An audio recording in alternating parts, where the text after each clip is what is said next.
Assalamualaikum warahmatullahi wabarakatuh. Alhamdulillah wassalatu wassalamu ala rasulillah wa ala alihi wa ashabihi wa mawala amma ba'du. Hadirin para netizen yang dimuliakan Allah subhanahu wa ta'ala. Pada kesempatan kali ini kita akan membahas yang lagi heboh sekarang. Yang lagi menarik perhatian adalah isu akan diangkatnya seorang Habib Ba'alwi menjadi pahlawan nasional. Jadi kita akan mendengar, menyaksikan ada seorang Habib Ba'alwi menjadi pahlawan nasional. Tentu ini bagai mimpi di siang bolong atau bagaikan mencari jarum di tumpukan jerami. Sesuatu yang muskil dan sangat sulit terjadi. Kenapa? Karena sejarah Ba'alwi itu bukan sejarah pejuang, bukan sejarah orang-orang yang berdarah-darah untuk kemerdekaan RI. Sejarah Ba'alwi adalah sejarah orang-orang imigran yang numpang hidup di Indonesia, yang dibawa oleh Belanda, yang diminta tenaganya untuk membantu Belanda. Jadi mereka disebut orang asing, orang timur jauh. Kedatangan mereka di Indonesia ini adalah atas usaha-usaha Belanda untuk membuat orang-orang Indonesia, pejuang-pejuang Indonesia ini tidak liar, tidak ganas, tidak memberontak lagi. Maka didatangkanlah orang-orang Arab Yaman yang merupakan orang-orang yang dikagumi, yang dihormati oleh orang-orang Indonesia yang kebetulan beragama Islam. Dan orang-orang Yaman ini kemudian diperkenalkan sebagai keturunan Nabi. Sehingga bertambahlah ketundukan, ketaziman, kepasrahan pejuang-pejuang Indonesia terhadap keluarga Nabi. Dari situlah Belanda bisa melanggengkan kekuasaannya tanpa gangguan, tanpa hambatan, tanpa penentangan pemberontakan di sana-sini. Hadirin yang dimuliakan Allah subhanahu wa ta'ala, dari sejarah itulah kita bisa mengatakan adalah mustahil Habib berdarah-darah memperjuangkan kemerdekaan Indonesia. Orang koncone dewe, patronnya minimal orang-orang yang disenangkan oleh Belanda. Sudah sering dikatakan di channel ini bahwa orang-orang yang membelot mencintai negara Indonesia itu tentu saja pasti ada. Bukan hanya dari Ba'alwi, bahkan dari Belanda dan Jepang pun ada. Tetapi ini kasuistis saja. Hanya beberapa gelintir saja. Dan itu pun tidak sampai pada level pahlawan nasional. Ya, hanya beberapa orang yang berjasa. Bisa jadi begitu. Tetapi munculnya pejuang kemerdekaan Ba'alwi yang berhak diganjar pahlawan nasional ini aneh. Bahkan lucu. Siapa di balik itu? Ternyata ada Gus Ipul. Menteri Sosial Gus Ipul dan beberapa kiai-kiai, tokoh-tokoh di Sulawesi Tengah itu mengusulkan Habib Ba'alwi ini menjadi pahlawan. Siapa rupanya Habib itu? Namanya adalah Habib Idrus bin Salim Al-Jufri atau dikenal sebagai guru tua, dan beliau ini asli Yaman. Apa yang melatar belakangi diusulkannya Habib Idrus bin Salim Al-Jufri ini? Ternyata katanya bahwa beliau ini berjasa mendirikan Yayasan Al-Khairat. Yayasan Al-Khairat ini bergerak di bidang pendidikan. Mendirikan sekolah-sekolah, mendirikan pondok pesantren, mengajari masyarakat lah begitu. Itu saja. Dan ternyata beliau ini ya hanya sebagai tokoh yang mendirikan yayasan pendidikan yang mengajar masyarakat. Tetapi selebihnya beliau ini adalah tokoh biasa. Tidak pernah bertempur di masa perang kemerdekaan, tidak pernah ditawan Belanda, tidak pernah memimpin perjuangan kemerdekaan. Ya begitu-begitu saja.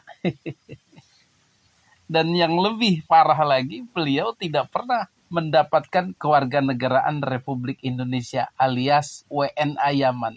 Asli Yaman, warga negara Yaman. Kita lihat dua ilat ini atau dua alasan ini yang harusnya dipertimbangkan oleh Gus Ipul. Ini Gus Ipul ini nyeleneh terus ini. Dulu-dulu beliau sempat membela Gus Miftah yang menghina tukang es itu. Sekarang membela Ba'alwi. Terlihat kualitas dari Gus Ipul ini ya masih rendah lah begitu. Literasinya, analisisnya, kemudian opini-opininya, keputusan-keputusannya pun tidak brilian, malah cenderung emosional. Kita kembali kepada jasa-jasa daripada Habib Idrus bin Salim Al-Jufri. Jadi dikabarkan bahwa beliau adalah pengasuh Jamaah Al-Khairat di Palu, Sulawesi Tengah. Itu saja sih sebenarnya. Mau dicari-cari juga susah. Oke, katakan jasanya adalah mendirikan yayasan pendidikan, pondok pesantren, sekolah-sekolah, mengajari masyarakat agama Islam. Kalau ini kriterianya, ya belum layak. Di samping beliau bukan orang Indonesia, beliau pun ya hanya mengajar-ngajar begitu saja. Tidak ada sesuatu yang luar biasa. Kalau seperti ini kriterianya, ya ini terlalu umum. Semua orang bisa melakukan hal seperti itu. Bahkan kiai-kiai NU sudah sejak lama begitu itu. Mendirikan yayasan, mendirikan pondok pesantren, cabangnya di mana-mana, menyelenggarakan pendidikan, mengajari masyarakat, mendharma baktikan ilmunya kepada masyarakat selama bertahun-tahun. Ini sudah banyak dilakukan oleh kiai-kiai di Indonesia ini. Jawa, Sumatera, Kalimantan, Sulawesi. Tidak hanya Habib Idrus bin Salim Al-Jufri saja. Dan mereka biasa-biasa saja. Kalau Habib Idrus bin Salim Al-Jufri mau diangkat sebagai pahlawan nasional Indonesia dengan hanya sebab itu, maka berapa banyak pahlawan-pahlawan dengan kriteria yang sama yang harus diangkat. Betul? Ini terlalu umum. Jadi memaksakan sesuatu yang tidak luar biasa dijadikan luar biasa. Ya ketahuan kualitasnya.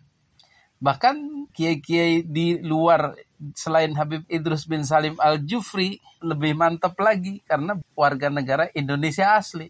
Tidak ada imigran-imigrannya. Itu justru mereka itu yang harusnya diangkat. Betul? Ini ngawur ini, Gus Ipul ini. Hadirin yang dimuliakan Allah Subhanahu wa Ta'ala, maka dengan adanya kabar ini, rencana-rencana ini tentu saja harus diprotes oleh warga, diprotes oleh akademisi-akademisi. Bahkan masyarakat harus angkat bicara, YouTuber-YouTuber harus angkat bicara. Bukan karena kebencian, tetapi karena memang tidak layak. Dan tidak ada sejarahnya Habib itu menjadi pahlawan nasional. Karena mereka patronnya Belanda, koncone Londo. Ya susah untuk jadi pahlawan. Kalaupun ada tadi itu memaksakan yang tidak istimewa, dibuat seolah-olah istimewa, luar biasa. Padahal aslinya ya enggak. Maka hal ini harus terus disuarakan. Penolakan-penolakan ini harus terus disuarakan. Karena bahaya. Orang yang bukan siapa-siapa dijadikan pahlawan nasional atas nama sebuah klan. Yang tadinya memang bukan pejuang, bukan klan pejuang, tapi klan pengkhianat. Bagaimana cara kita dalam tanda kutip menggagalkan rencana Bang Ipul ini? Ya pihak setempat dari keluarga, dari kecamatan, dari kabupaten di Sulawesi itu ya harus dievaluasi apakah betul jasa-jasanya hanya itu. Apakah betul beliau sampai akhir hayatnya tetap berkeluarga negaraan Yaman? Apakah betul seluruh masyarakat Sulawesi Tengah sepakat? Nah, dari sana dulu harus diteliti dan disuarakan. Jika dari daerah sudah tidak lolos, maka pusat pun insya Allah tidak akan lolos. Hadirin yang dimuliakan Allah Subhanahu wa Ta'ala, itulah kepedulian kita bagaimana titel atau jabatan pahlawan nasional ini tidak diobral. Tidak dibuat main-main, tidak diturunkan kategorinya atau kualitasnya. Hanya karena punya yayasan pendidikan, punya pondok pesantren, punya sekolahan-sekolahan langsung diangkat pahlawan nasional, ya terlalu umum. Semua orang bisa jadi pahlawan nasional kalau mengikuti kriteria Bang Ipul terhadap Ba'alwi ini. Bahkan katanya Habib Ali Kuitang yang pernah dianugerahi bintang kehormatan oleh Belanda, Habib Usman bin Yahya yang menjadi patronnya Belanda, pembelanya Belanda, mau dikasih gelar pahlawan nasional. Tambah kacau lagi. Masya Allah, ini orang-orang yang buta sejarah, yang tidak bisa bernalar secara logis, berpikir kritis, memahami sejarah, akan manggut-manggut aja, setuju-setuju saja. Karena otaknya sudah dicuci oleh doktrin-doktrin kemuliaan Ba'alwi. Inilah bahayanya kalau orang sudah dibutakan sejarah atau sudah diberikan sejarah-sejarah yang tidak asli lagi, alias hasil pembelokan-pembelokan. Na'udzubillahi min dzalik. Demikianlah, mudah-mudahan Bang Iful ini bisa merevisi kembali usulnya. Dan kita bisa menggagalkan orang-orang yang tidak layak diangkat menjadi pahlawan nasional agar tidak boleh menjadi pahlawan nasional. Terlalu berharga pahlawan nasional kalau diobral hanya untuk klan tertentu, untuk kaum tertentu yang memang tidak ada sejarahnya sebagai pejuang kemerdekaan Republik Indonesia. Hadanallahu wa iyyakum ajmain. Wassalamualaikum warahmatullahi wabarakatuh.